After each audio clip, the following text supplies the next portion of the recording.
하나님께서 오늘 우리에게 주신 말씀은 여호수아 2장 1절에서 14절까지의 말씀입니다. 구약성경 여호수아 2장 1절에서 14절까지의 말씀입니다.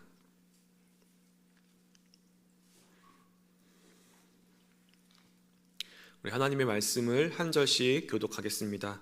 눈의 아들 여호수아가 시딤에서 두 사람을 정탐꾼으로 보내며 이르되 가서 그 땅과 여리고를 엿보라 하매 그들이 가서 라합이라 하는 기생의 집에 들어가 거기서 유숙하더니 이스라엘 자손 중에 사람이 남은 정탐하러 이리로 들어왔나이다.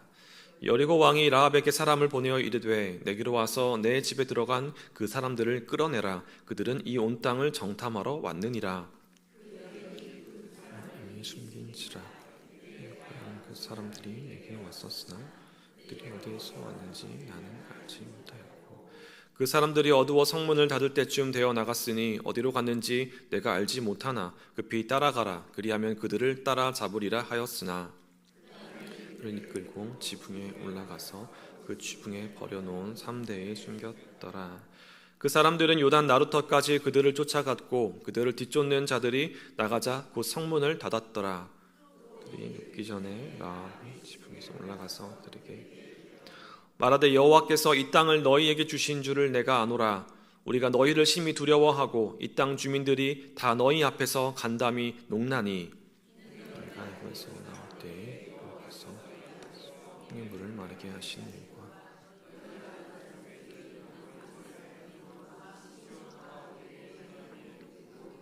금멸시킨 일을 우리가 들었음이니라. 우리가 듣자 곧 마음이 녹았고 너희로 말미암아 사람이 정신을 잃었나니 너희 하나님 여호와는 위로는 하늘에서도 아래로는 땅에서도 하나님이시니라.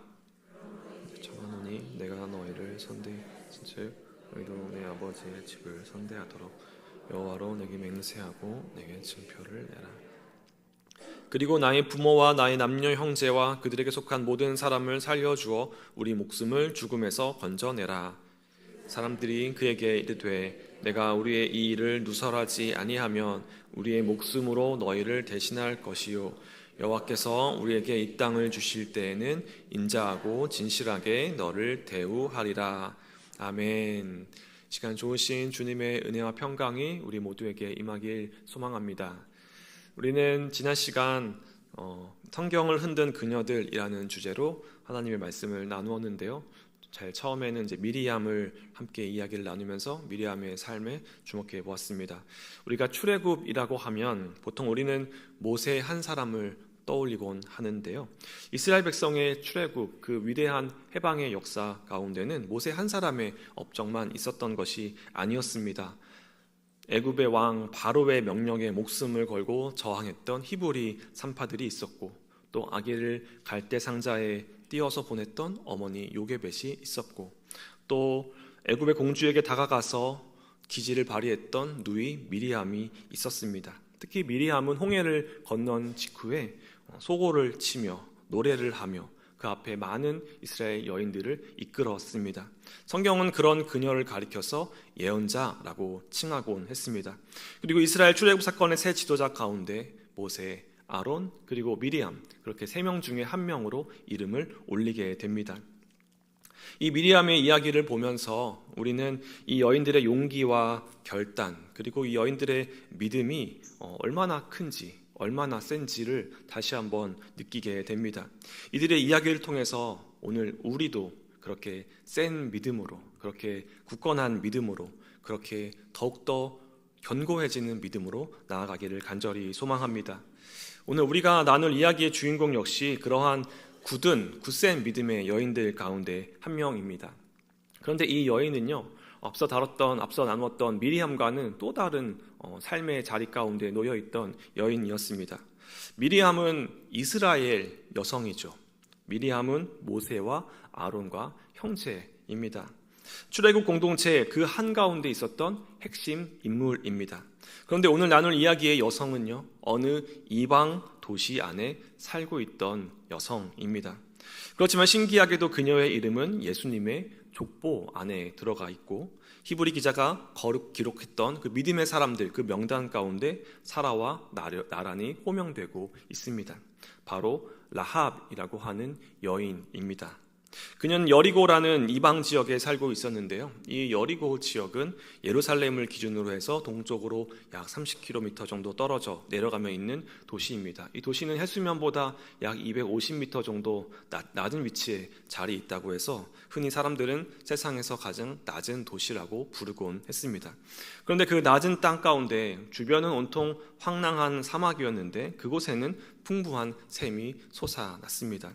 그래서 종려나무가 무성했고 곡식이 풍성했고 사람들이 많이 모여들었고 그렇게 풍요로운 도시였습니다. 게다가 견고한 성벽을 가진 요새이기도 했습니다. 그런데 이스라엘이 가나안 땅에 이제 들어가려고 하면 그 여리고 땅, 그 요새를 지나서 가야 했던 거죠. 그래서 전쟁을 할 수밖에 없었고 그래서 정탐꾼을 보내게 됩니다. 그렇게 오늘 함께 나눌 본문은 여리고 전쟁 직전 그 라합의 집, 여리고 이방 성 가운데 라합의 집에서 일어난 이야기입니다. 이 이야기는 모세를 이어 이스라엘의 지도자가 된 여호수아의 한 결정으로부터 시작됩니다. 여호수아는 가나안 진입을 앞두고 매우 신중한 결정을 내리는데요. 바로 정탐꾼을 보내는 일이죠. 그는 2명의 정탐꾼을 여리고성에 파견합니다. 두 정탐꾼은 여리고성에 은밀하게 잔입을 하고 1절 말씀에 따르면 라합이라고 하는 기생의 집을 은신처로 삼습니다. 그리고 성경은 그녀의 직업을 분명하게 기록하고 있는데요. 히브리어로 조나라고 하는 말인데 곧 기생, 창녀를 가리키는 말입니다. 좀 더 완곡하게 이 말을 번역해서 여관 주인 정도로 해석하려는 시도도 여러 있어 왔는데요. 보편적인 입장은 이 조나라는 말을 기생, 창녀라고 이해합니다. 그래서 새번역 성경은 오늘 본문을 창녀 라합이라고 번역을 하는 거죠. 당시에 이방 성전에서는 종교 의식을 치르기 위해서 일하고 있던 그러한 여성들도 있었는데요. 라합은 그런 일을 하던 여성이 아니라 일반적으로 생계를 위해서 먹고 사는 일을 위해서 몸을 파는 그러한 여인이었습니다. 예나 지금이나 이러한 직업을 가진 여성들을 향한 사회적 인식은 좋지 않고 실제로 그러한 직업을 가진 여성들의 삶은 곤고한 삶으로 이어질 때가 많이 있습니다. 다시 말해서 주변부의 삶을 사는 사람이라고 볼 수 있는 거죠.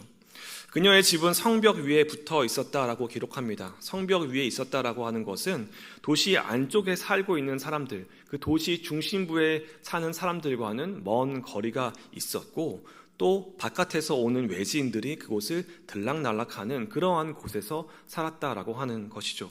그러니까 그녀는 안으로도 바깥으로도 온전히 속하지 못한 경계부의 자리, 라합은 그런 곳에서 살아가고 있었습니다. 그녀의 하루 또 그녀의 삶이 얼마나 곤고했을지는 자세히 우리가 따져보지 않아도 짐작할 수 있는 부분입니다. 아마도 그녀는 숱한 위기와 공포와 두려움 가운데 또 내일의 희망이 없이 그렇게 하루하루를 근근히 살아갔을 겁니다. 여리고라는 지역이 해수면보다 한참 밑에 있어서 가장 낮은 도시라고 말씀드렸는데 그녀는 그 가장 낮은 도시에서도 더 낮은 아주 낮은 삶의 자리 가운데 놓여있던 여인입니다. 그런데 성경은요, 이 예수님의 족보에도 등장하는 이 여인을 가리키면서 한치의 망설임도 없이 그녀가 이방인이었고 또 그녀가 창녀였고 그래서 사회적으로 아주 주변화된 경계에 놓여 살아가고 있는 그러한 여인이라고 분명하게 밝히고 있습니다. 이 여인의 삶과 이야기 역시 하나님의 이야기 안에 들어와 있다는 것이죠. 뿐만 아니라 그 하나님의 이야기 안에서 이 라합의 이야기가 꽤나 큰 울림을 우리에게 전해주고 있습니다. 그렇게 내일의 희망도 없이 오늘의 두려움으로 살아가던 그녀에게 2명의 낯선 남자가 찾아오게 되는데요. 바로 이스라엘에서 온 정탐꾼입니다. 왜 이들은 굳이 기생 라합의 집을 선택했을까요? 아마도 그곳이 외부인이 흔하게 드나드는 곳이니 신분의 노출이 비교적 적었을 것이고 또 성벽의 위치에 있기 때문에 혹시라도 발각됐을 때 쉽게 도망가기 위함이어서 그랬을지도 모르겠습니다. 그러나 그들의 정체는 곧 들통나버리고 도시의 누군가가 왕에게 그들의 정체를 이제 보고하게 되는 거죠. 그래서 왕은 곧장 라합의 집에 사람을 보내서 진상을 파악하도록 그렇게 명령을 내립니다. 그런데 그곳에 왕의 사람들이 들이닥쳤을 때 라합이 그들에게 행동했던 라합의 태도는 전혀 예상하지 못했던 것이었습니다. 그녀는 마치 이런 일이 곧 일어날 거라는 것을 미리 짐작이라도 한 것처럼 아주 침착하게 그들에게 거짓말로 대처를 하는 거죠. 정탐꾼들을 미리 지붕 위에 그 3대 더미 아래에 숨겨놓고 왕의 사람들에게 이렇게 말합니다. 그 사람들이 저에게 오기는 했습니다만 그들이 어디서 왔는지는 저는 알지 못합니다. 그 사람들이 날이 어두워 성문을 닫을 때쯤 떠나갔는데 그들이 어디로 떠나갔는지 저는 알지 못합니다. 지금이라도 사람을 빨리 풀어서 쫓아가게 하면 그들을 뒤쫓게 하면 따라잡을 수 있을 겁니다 라고 미리 준비한 듯한 그러한 거짓말로 잘 대처를 하는 거죠. 참 이상한 장면이 아닐 수 없습니다. 도시의 가장 낮은 삶의 자리 가운데 처해 있는 이 여인이 왕으로부터 온 그 왕의 군사들 앞에서 한치의 망설임도 없이 떨림도 없이 거짓말로 그들을 따돌리고 있는 그러한 장면이죠. 왕의 헛기침 단 한 번만이라도 그렇게 움찔움찔하고 움츠리고 도망가야 될 그러한 여인이 오히려 그들을 데리고 놀고 있는 그러한 상황입니다. 만일 거짓말이 탄로나게 된다면 그 자리에서 목숨을 잃을 수도 있는 매우 위험한 반역의 행위였습니다. 지난 시간 주목했던 히브리 산파들의 이야기가 떠오르는 대목입니다. 바로의 명령에 목숨 걸고 맞서서 어린 생명들을 살려냈던 그 히브리 산파들, 왕의 권력 앞에서 용감하게 불복종하는 이 여인들의 계보를 잇는 인물이 바로 오늘 함께 나누는 라합입니다. 라합은 왜 그러한 위험한 일을 저질렀을까요? 그렇게 말도 안 되는 일을 어떻게 저지를 수 있었을까요? 혹시라도 라합이 그 자리에서 신고라도 잘 했다면, 그래서 어디에 숨겨뒀는지 어디로 갔는지 잘 설명해 줬다면 라합은 혹시라도 왕에게 어떤 포상을 받거나 그래서 좀 더 나은 삶을 살 수 있었을지도 모르겠습니다. 그렇지만 그녀는 그렇게 하지 않고 자신의 도시를 염탐하러 온 정탐꾼들을 숨겨주고 그들을 감싸줬습니다. 오늘 보면 8절부터 11절까지의 기록이 바로 이에 대한 그녀의 이유를 잘 들려주고 있습니다. 정탐꾼들이 잠들기 전에 그녀는 지붕 위에 올라가서 이렇게 말합니다. 우리 9절부터 11절의 말씀인데요, 다시 한번 함께 읽어보겠습니다. 말하되 여호와께서 이 땅을 너희에게 주신 줄을 내가 아노라. 우리가 너희를 심히 두려워하고 이 땅 주민들이 다 너희 앞에서 간담이 녹나니 이는 너희가 애굽에서 나올 때에 여호와께서 너희 앞에서 홍해의 물을 마르게 하신 일과 너희가 요단 저쪽에 있는 아모리 사람의 두 왕 시온과 옥에게 행한 일, 그를 전면시킨 일을 우리가 들었음이니라. 우리가 듣자 곧 마음이 녹았고 너희로 말미암아 사람이 정신을 잃었나니 너희의 하나님 여호와는 위로는 하늘에서도 아래로는 땅에서도 하나님이시니라. 아멘. 이 말씀에서 반복돼서 기록되고 있는 표현은 우리가 들었다라고 하는 말입니다. 우리가 들었다. 이 내용을 우리가 들었다라는 거죠. 라합 한 사람만 들은 것이 아니라 그 성 안에 살고 있는 많은 사람들, 그 도시 전체가 이 소문을 들었다라고 하는 말씀입니다. 홍해를 가르신 하나님의 이야기, 시온과 옥을 무너뜨린 하나님의 이야기, 그 이야기가 도시 전체에 퍼졌다라는 거죠. 모두가 같이 듣고 모두가 같이 간담을 서늘해하게 했습니다. 그런데 9절 말씀에서 라합은 우리가 들었다라는 말과는 다른 말을 표현합니다. 바로 내가 아노라 라고 하는 표현입니다. 내가 안다는 겁니다. 다른 사람들은 그 이야기, 그 소식을 듣고 간담이 서늘해지기만 했는데 라합은 그것을 자신이 듣고 알았다라고 표현합니다. 단지 듣는 것과 아는 것 사이에는 엄청난 차이가 있는 줄 우리가 잘 알고 있습니다. 듣기만 한 사람은 두려움에 떨다가 그대로 멸망하는 것이고, 그 들은 것을 자신의 결단으로 옮긴 사람은 살아남는 것이죠. 라합의 고백 가운데 11절 말씀을 다시 보면 너희의 하나님 여호와는 위로는 하늘에서도 아래로는 땅에서도 하나님이시니라 라고 고백하고 있습니다. 라합의 이 말은 즉흥적으로 떠올린 말은 아닌 것 같습니다. 신명기 말씀에서도 이와 똑같은 말씀이 기록되어 있는데요. 신명기 4장 39절의 말씀입니다. 우리 함께 읽어보겠습니다. 그런즉 너는 오늘 위로 하늘에나 아래로 땅에 오직 여호와는 하나님이시요 다른 신이 없는 줄을 알아 명심하고. 아멘. 이 말씀은 이제 이스라엘 백성이 그 40년이라고 하는 그 힘든 광야의 시간들을 보내면서 그들이 이제 직접 삶으로 경험으로 배우고 터득한 그러한 신앙의 고백의 말씀입니다. 그런데 그 광야를 걸어본 적도 없는 이 이방 여인이 자신의 입으로 지금 동일한 고백을 하고 있는 그러한 상황입니다. 여리고는 본래 달신을 섬기던 성이었고 매우 풍요로운 도시였습니다. 그러나 도시가 풍요롭다고 해서 그곳에 모여든 사람들 모두가 다 풍요로운 삶을 사는 것은 아니죠.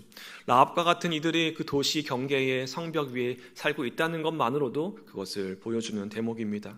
부와 권력이라고 하는 것은 위에 있는 사람들의 몫이고 아래에 있는 사람들에게 그 풍요는 그저 멀리서 빛나는 신기루와 같을 뿐이었습니다. 그런데 라합에게 한 이야기가 들려온 것입니다. 노예의 자리에서 신음하던 사람들을 구원하신 하나님의 이야기, 애굽 바로의 소나기에서 끌어내신 하나님의 이야기, 강한 자를 무너뜨리고 눌린 자를 일으키는 그러한 하나님의 이야기를 라합은 들었던 겁니다. 여리고의 가장 낮은 자리에 살아가는 라합에게 이 하나님의 이야기는 어떤 이야기로 들렸을까요? 희망의 이야기, 소망의 이야기, 빛의 이야기로 들렸을 것입니다. 저런 하나님이라면, 그렇게 이스라엘 백성을 구원해 주신 하나님이라면 어쩌면 나도 구해 주실지 모르겠다. 저런 하나님이라면 한번 내 인생을, 내 목숨을 걸어볼만 하겠다. 그래서 그녀는 자기 도시의 왕과 자기가 섬기던 신을 버리고 자기가 한 번도 만나본 적 없는 그 하나님을 향해서 자신의 삶을 내어 던지게 됩니다. 반역자라고 하는 그 죽음의 위협을 감수하면서도 희망을 쫓아 나서는 모습입니다. 그녀는 자신의 선택과 결단이 무엇을 의미하는지 분명히 알고 있었습니다. 그녀는 정탐꾼들에게 이러한 요구를 하게 되는데요. 우리 12절과 13절의 말씀도 다시 한번 읽어보겠습니다. 그러므로 이제 청하노니 선대하였은즉 너희도 내 아버지의 집을 선대하도록 여호와로 내게 맹세하고 내게 증표를 내라. 그리고 나의 부모와 나의 남녀 형제와 그들에게 속한 모든 사람을 살려주어 우리 목숨을 죽음에서 건져내라. 아멘. 여기서 선대라고 번역된 단어는 우리가 익숙하게 잘 알고 있는 헤세드라고 하는 단어입니다. 헤세드. 헤세드는 일반적인 평범한 어떤 호의, 평범한 친절을 의미하는 말이 아니라 언약에 근거한 신실한 사랑, 그러니까 약속을 끝까지 지키시는 그 사랑을 가리키는 말입니다. 하나님의 인자하심이라는 말을 쓸 때 그 인자하심을 가리키는 말이 바로 헤세드입니다. 이스라엘 신앙의 아주 중심에 있는 단어가 바로 헤세드라는 말이죠. 그런데 단 한 번도 이스라엘 백성이 된 적이 없는 이 이방 여인이 지금 헤세드라는 말을 사용하고 있는 겁니다. 자신이 헤세드를 베풀었으니 당신들도 나에게 헤세드를 베풀어 달라라고 하는 그러한 요청입니다. 지금 라합은 내가 지금 당신들을 숨겨줬으니 이러한 보답을, 이러한 어떠한 대가를 주십시오라고 요청하는 것이 아니라, 그런 거래를 하려는 것이 아니라 지금 자신을 이스라엘 언약 백성의 한 사람으로 자신을 받아달라라고 그렇게 요청을 하고 있는 것입니다.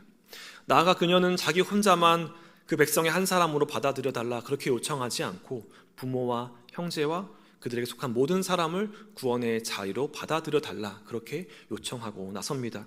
이 라합의 진정한 믿음에는 자기 혼자만이 아니라 자신의 사람들을 함께 구원하는 그러한 능력이 나타나게 됩니다.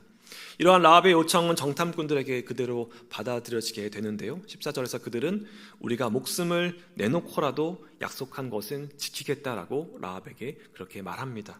라합이 목숨을 걸고 베풀었던 그 헤세드에 그들도 역시 목숨을 걸고 응답을, 약속을 하는 것입니다. 그렇게 이후 여리고가 함락될 때 라합과 그녀의 집은 그 약속대로, 그 약속 안에서 보호를 받게 됩니다. 그 이후의 내용이 여호수아 6장 25절에 기록하고 있는데요. 우리 6장 25절의 말씀 함께 읽어보겠습니다. 기생 라합과 그의 아버지의 가족과 그에게 속한 모든 것을 살렸으므로 그가 오늘까지 이스라엘 중에 거주하였으니 이는 여호수아가 여리고를 정탐하려고 보낸 사자들을 숨겼음이더라. 아멘. 이스라엘 백성 가운데 살아가고 있다라고 하는 말은 그녀가 더 이상 이방인이 아니라는 뜻이죠. 이방 도시의 가장 낮은 자리에 살아가던 이 여인이 이스라엘의 한 가운데로 옮겨진 상황입니다. 그리고 마태복음 1장 예수님의 족보가 나오는데 그곳에서 그녀의 이름이 들어가 있는 거죠. 살몬은 라합에게서 보아스를 낳고 라합의 아들 보아스가 룻과 결혼해서 오벳을 낳고 오벳이 이새를 낳고 이새가 다윗을 낳았으니라고 기록을 합니다. 라합은 다윗의 조상이 되었고 그 다윗의 자손으로 예수 그리스도가 오셨습니다. 이방성 여리고 성벽 위에 그 한 모퉁이에 그 경계에 살고 있던 한 여인의 이름이 예수님의 족보 안에 들어오게 된 것입니다. 히브리서 11장의 믿음의 사람들 명단을 보면 아벨부터 시작해서 에녹, 노아, 아브라함, 이삭, 야곱, 요셉, 모세로 이어지는 그 긴 명단 가운데 그 남성들의 이름이 길게 나열되고 있는데 그곳에서 호명되는 두 여성의 이름이 있습니다. 바로 사라하고 라합이죠. 그런데 사라는 아브라함의 부인입니다. 이스라엘의 여족장이었습니다. 반면에 라합은 이방 여인이었고 그리고 도시에서도 가장 천하다고 하는 그러한 일을 하며 생계를 유지하고 있던 그러한 사람이었습니다. 세상의 잣대로는 하늘과 땅과 같은 그러한 차이입니다. 그럼에도 그 두 이름이 같은 명단 위에 어깨를 나란히 하고 호명되고 있는 거죠. 성경에 이 두 사람의 이름이 왜 같은 자리에 호명될 수 있었을까요? 그 이유는 바로 믿음이라고 하는 것입니다. 히브리서 11장 31절의 말씀인데요. 우리 함께 읽어보겠습니다. 믿음으로 기생 라합은 정탐꾼을 평안히 영접하였으므로 순종하지 아니한 자와 함께 멸망하지 아니하였도다. 아멘. 라합은 확실히 믿음의 사람이었습니다. 이 믿음은 어떠한 믿음일까요?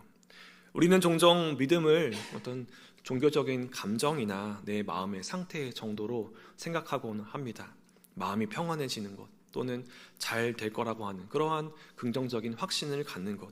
물론 믿음은 이런 면도 있지만 라합의 믿음은 그러한 마음의 상태가 아니라 자신의 인생, 삶 그 전체를 거는 행동으로 나타났습니다.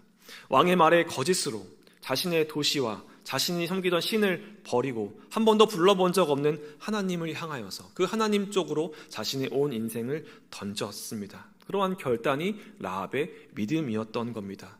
목숨을 건 믿음이었습니다. 야고보서 2장에서도 라합의 이름이 등장합니다. 우리 야고보서 2장 25절의 말씀도 함께 읽어보겠습니다. 또 이와 같이 기생 라합이 사자들을 접대하여 다른 길로 나아가게 할 때에 행함으로 의롭다 하심을 받은 것이 아니냐. 아멘. 히브리서 기자는 라합을 믿음의 사람이라고 그렇게 기록했고 또 야고보서 기자는 라합을 행함의 사람이었다라고 기록합니다. 라합의 믿음 안에는 행함이 있었고 또 라합의 행함 안에는 믿음이 있었던 겁니다. 그 믿음과 행함이 라합의 그 한 호흡 안에서 모두 담겨져 있었습니다. 이것을 우리가 온전한 믿음이라고 부를 만한 것입니다. 오늘 우리가 라합의 이야기를 통해서 도전받는 것은 바로 라합의 믿음입니다. 믿음 안에 행함이 있고 행함 안에 믿음이 있는 그러한 제대로 된 믿음입니다. 손해보지 않을 만큼만 믿고 내가 안전한 자리에서만 믿고 내 일상이 내 삶이 흔들리지 않는 그 선에서만 믿는 그러한 믿음이 아니었습니다. 정말 믿는다고 한다면 그 믿음이 우리의 발걸음 어디에선가 우리 삶의 자리 어디에선가 흔적으로 드러나야 하는 것이죠. 믿음이 위대한 것은 도저히 믿을 수 없는 상황에서도 믿기 때문입니다. 믿을만 하니까 믿는다라고 하는 것은 사실 믿음이라기보다는 어떠한 판단이나 계산에 가까울 겁니다. 내가 손해보지 않을 거라고 하는 그러한 확신, 그러한 보장이 있으니까 행동하는 건 진정한 믿음이라고 보기 어려울 겁니다. 그러나 라합이 그날 밤 정탐꾼을 숨기던 것은 여전히 여리고 성은 견고했고 그리고 그녀의 선택은 너무나도 무모해 보였지만 라합은 그럼에도 불구하고 무리해 보이는 그 무모해 보이는 그러한 선택을 하게 되는 그러한 믿음으로 나아갔습니다. 라합은 자신의 눈에 보이는 것이 아니라 바로 자신이 들은 그 하나님의 이야기, 그 하나님의 이야기에 자신의 삶을 내던졌기 때문에 그렇습니다. 믿음은 그렇게 위기의 순간에, 중요한 순간에 드러나게 되는 것이죠. 인생이 평탄한 날에는 우리의 신앙의 진짜 모습이 잘 드러나지 않습니다. 그러나 우리의 삶이 흔들리는 날에, 어두운 날에, 답이 보이지 않는 날에, 위기의 때에 비로소 나의 믿음이 무엇인지 드러나게 되는 것이죠. 눈에 보이는 현실을 근거 삼아서 샘을 할 것인지, 아니면 내가 들은 말씀, 그 하나님의 이야기, 그 이야기에 소망을 둘 것인지, 그렇게 결단하는 믿음이 드러나게 되는 것입니다. 사랑하는 우리 성도 여러분, 라합과 같이 눈에 보이는 현실이 아니라 하나님의 이야기에 소망을 두는 그러한 굳건한 믿음의 자리로 나아가시길 간절히 바랍니다. 하나님의 이야기를 그저 들었다는 데에 그치지 않고 내가 그 이야기를 안다, 그래서 내가 그 이야기에 나의 삶을 던지겠다라고 하는 그러한 믿음의 결단으로 나아가시길 소망합니다. 가장 낮은 자리에서 시작된 한 믿음의 이 여인이 구원의 역사 한가운데로 흘러들어간 것처럼, 오늘 우리가 서 있는 자리가 어떠하든지, 우리가 처한 환경이 어떠하든지, 우리가 들은 그 하나님의 구원의 이야기가, 그 구원의 이야기에 내가 내 삶을 던지겠다라고 결단하며 나아간다면 그 믿음은 결코 헛된 믿음이 아니라 하나님의 구원의 역사 안으로 나뿐만 아니라 우리의 가정과 내 사랑하는 사람들과 내 이웃과 내 곁에 있는 이들 모두를 그렇게 구원의 길로 이끌어가는 그러한 능력이 될 줄 믿습니다. 우리 모두 라합의 믿음을 함께 기억하면서 이 라합의 고백을 나의 고백으로 품고 살아가길 소망합니다. 내가 아노라, 위로 하늘에서나 아래로 땅에서나 여호와는 하나님이시니라 라고 하는 이 고백이 오늘 우리의 삶의 자리마다 흘러나오고, 그래서 하나님의 신실하신 그 헤세드가 함께 하기를 주님의 이름으로 간절히 축원합니다.